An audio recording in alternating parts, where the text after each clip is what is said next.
बताने की कोशिश की गई कि मुस्लिम लीग नून ने इसहाक डार को वजीर खजाना बनाना, मतलब वजीर खजाना बनाया, उसके बाद केयर टेकर प्राइम मिनिस्टर बनाने का फैसला कर लिया। यानी वजीर खजाना को, जो सेनेटर है पाकिस्तान मुस्लिम लीग नून के लिए, उन्हें केयर टेकर प्राइम मिनिस्टर बनाया जाएगा। और इसी मुतालिक लॉबिंग भी की जा रही है। इस खबर के हक में कई वजीरों मुशीरों ने बयानात भी दागे, लेकिन ऑपोजिशन के सख्त रिएक्शन के 24 घंटे बाद ही इस गुब्बारे से हवा निकल चुकी है। क्योंकि अब इस खबर की तरदीद ना सिर्फ वजीर इत्तलात कर रही है, बल्कि नून लीग के सीनियर वज़रा भी इस खबर को पार्टी के लिए इंतहाई नुकसानदेह और मज़ाक़ खेज़ करार दे रहे हैं। मीडिया, ऑपोजिशन और अवाम पहले इस तजवीज़ को इंतहाई काबिल एतराज़ करार दे रहे थे, लेकिन गुज़श्ता रोज़ वज़ीर दिफ़ा ख्वाजा आसिफ ने इस खबर को तनकीद का निशाना बनाते हुए कहा, रहनुमा और वज़ीर दिफ़ा वो कह रहे हैं कि इसहाक डार की बतौर निगरां वज़ीर आज़म तैनाती से तमाम इंतखाबी अमल ही मुतनाज़ हो जाएगा। ख्वाजा आसिफ ने इस पर क्या मौक़िफ़ दिया, ज़रा उसकी एक झलक आपके सामने रखता है।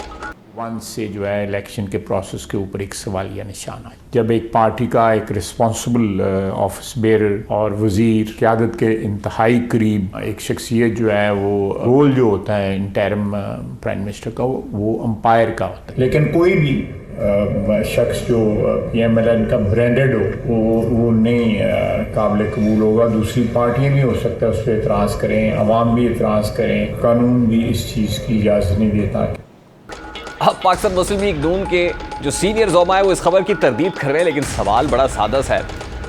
अगर मुस्लिम लीग नून के हलकों की जानिब से इस किस्म की कोई तजवीज़ ज़ेरे गौर नहीं थी, तो इस खबर की बरवक्त तरदीद क्यों नहीं की गई?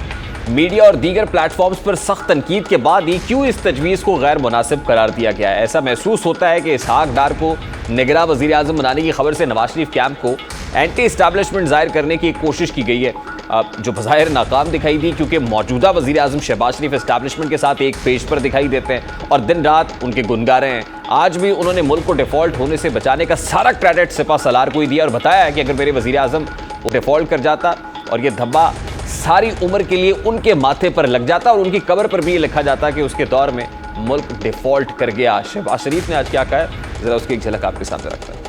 मुआहदा पिछली हुकूमत ने तोड़ा। दहशत गर्दी और सियासी अफरा तफरी, ये वो चैलेंजेस थे कि जिसका मैंने अपने पूरे सियासी कैरियर में इसका मैंने न कभी सामना किया न कभी सोचा। अगर खुदा न खास्ता डिफॉल्ट हो जाता तो हमारी सनत और हिरफत को कारी ज़रब लगती। बस इतना काफी है कि डिफॉल्ट क़यामत तक एक काला धब्बा होता जो मेरे माथे पर और मेरी कब्र में भी कतबा लगता होता कि इसके जमाने में डिफॉल्ट हुआ। गुज़श्ता रोज़ डेट जो है अभी तक अनाउंस नहीं हुई। उन्होंने सिर्फ एक जो टेक्निकल जो बात है वो बताई उन्होंने असेंबली के अंदर। डेट फाइनल अनाउंस होगी, लेकिन ये एक एक्स्ट्रा विंडो मिल जाएगी इलेक्शन कमीशन को कि वो बेहतर, यानी अभी भी ये तय नहीं है कि 12 अगस्त की रात 12 बजे तक असेंबली, ये तय नहीं हुआ कि तारीख ये होगी, दिन ये होगा। देखिए ये तय है कि नहीं, ये तय है कि मुद्दत से पहले डिसॉल्व हो जाए। वो एक दिन पहले हो, 2 दिन पहले हो, आखिरी लम्हात में हो, ये मैटर नहीं करता। मैटर ये करता है कि इलेक्शंस जो हैं वो विद इन 90 डेज होंगे। वो किस दिन होते हैं इसका तयन इलेक्शन कमीशन। और ये डिसॉल्व करके भी मेहरबानी आप इलेक्शन कमीशन पे कर रहे हैं, मजबूरी आपकी कोई नहीं है। देखिए मेरे ख्याल से एक अगर एक्स्ट्रा विंडो मिल जाए 30 दिन की, हो सकता है इलेक्शन कमीशन जो है वो 65 डेज पे इलेक्शन करा दे।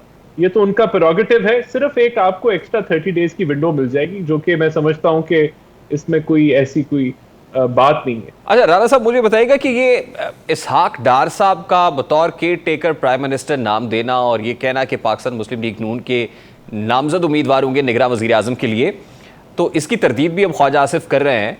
लेकिन उससे पहले बड़े ज़ोरों शोर से इसहाक डार साहब का पोस्टर भी लगाया गया, कैंपेन भी की गई। इसकी कोई खास वजह थी इस न्यूज़ को फीड करने की? मेरे ख्याल से मीडिया ने बहुत इसको तेजी से पिक किया और इस खबर को स्प्रेड किया, जबकि इतना कोई ये मामला आगे नहीं बढ़ा था कि आप जो है वो आपने कोalition पार्टनर से इसके ऊपर मुशावरत नहीं हुई थी, कोई ऐसी बात नहीं थी। तो ये ज्यादा पिक हो गया और डेफिनेटली देखें हर जमात जो है वो अपने नाम तजावीज़ करेगी और वो एक्सेप्ट होते हैं, नहीं होते, उन पे क्रिटिसिज्म होता है, तनकीद होती है। प्रोसेस अभी 2-2.5 हफ्ते का अभी बाकी है, तो इसके अंदर बहुत कुछ होगा। नाम आएंगे, कुछ काबिल कबूल होंगे, कुछ नहीं होंगे। डार साहब का जिस रेफरेंस से नाम जो है वो ज़ेरे गौर या ज़ेरे बहस था, वो ये था कि मुल्क के अंदर जो माशी सूरत हाल है उसके लिए एक ऐसा केयर टेकर सेटअप होना जिसके अंदर मईशत को समझने वाला आदमी हो, वो पाकिस्तान के लिए भला है, उसमें बेहतरी है पाकिस्तान के लिए। तो उस अगर एंगल से देखा जाए तो बड़ा मौसर नाम है। लेकिन दूसरा साइड ये बिल्कुल वैलिड है कि जो कह लें कि न्यूट्रल बंदा होना चाहिए इस निजाम के अंदर, ताकि कोई उंगली ना उठा जी नॉन पार्टिजान होना चाहिए। उस पर तो अखलाकी तौर पर यह बात ठीक नहीं थी कि अगर पाकिस्तान मुस्लिम लीग नून उनका नाम देती और फिर उसके बाद उसको सपोर्ट भी किया जाना, फेडरल मिनिस्टर्स उसको सपोर्ट कर रहे हैं कि निगरान वज़ीर आज़म इसहाक डार अगर होते तो इंतहाई मौजू होंगे, ये तो ये जस्टिफाइड तो नहीं है ना। नहीं देखें, लेकिन अभी कोई नाम फाइनल नहीं हुआ। हर पार्टी अपने एंगल से जो पाकिस्तान के लिए बेहतर समझते हैं वो नाम पिच करेगी और ये होगा। आगे भी अगर कोई नाम आता है, हो सकता है वो PMLN को काबिल कबूल ना हो। ठीक, अब आपने कहा कि मीडिया ने इसको पिक कर लिया और फिर मीडिया ने प्रोपोगेट किया। देखिए ये एक एंगल है। दूसरा ये है कि फीड किया गया मीडिया को कि इस नाम को आप प्रोपोगेट ये चलाएं, प्रमोशन करें इसहाक डार साहब की बतौर केयर टेकर, और हो गया जिस मकसद के लिए हुआ, क्या वो मकसद अचीव हो गया है? देखिए मेरे ख्याल से मकसद तो यही है कि आपने एक कंसेंसस के साथ आगे बढ़ना है और एक नाम के ऊपर आना है और फिर वो मुशावरत अपोजिशन लीडर से होनी है। तो ये तो एक प्रोसेस है, प्रोसेस की शुरुआत है। जो हमारी कमेटी है वो मुख्तलिफ जमातों की कमेटी से मुशावरत करेगी, मिल बैठ के नाम तयन होगा। तो मैं समझता हूँ कोई ऐसी बात नहीं है। एक फीडबैक आया, कुछ लोगों ने इसको पसंद की इस चीज़ को कि बिल्कुल इकोनॉमिक एक्सपर्ट हो बेहतर है, कुछ लोगों का क्रिटिसिज्म आया ये, लेकिन जो है वो ख्वाजा आसिफ साहब ने काफ़ी क्लैरिटी से अपना उन्होंने जहन दिया। एक तासुर देने की कोशिश की गई कि ताकतवर हलकों के साथ पाकिस्तान मुस्लिम लीग नून का कोई फड्डा हो गया है। ये तासुर दुरुस्त है?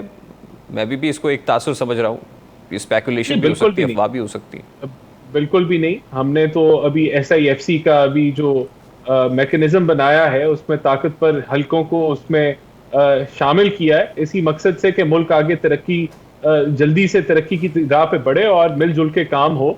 और तो ऐसी कोई बात नहीं है, कोई ऐसा जो है बहुत सारी देखें अभी टुवर्ड्स द एंड एक हुकूमत खत्म होने जा रही है, कोalition आएंगी, बहुत सारे रूमर्स होंगे, बहुत सारे पार्टीज अपना एंगल पिच करेंगी। तो ये अब मेरे ख्याल से आगे आने वाले दिनों में आपको इसी तरह की खबरें जो है वो गर्दिश करती नजर आएंगी, लेकिन कम ही में हकीकत होगी।